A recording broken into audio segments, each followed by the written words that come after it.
para sa opening and blessing and inauguration ng ating bag-o ng munisipyo rin dyan sa Miagao. Ang kadya ng munisipyo, resulta man dyan kang grabe na panginabudlay, no? Hard work.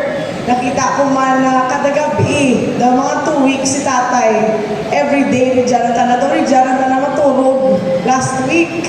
Wala kami halos nagkikanay, kay kung gabi, jatana, aga, mapanaw rin ako.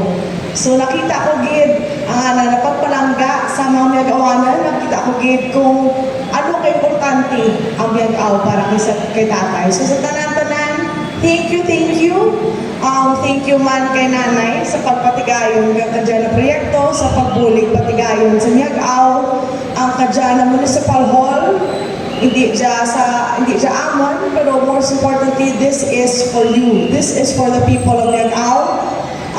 This is a symbol kang transparent governance, effective public service, and a government that serves the people of Miagao. So within these walls of our new municipal hall, new decisions will be made, more cooperation will be made, and most importantly, more progress and more development para sa Miagao.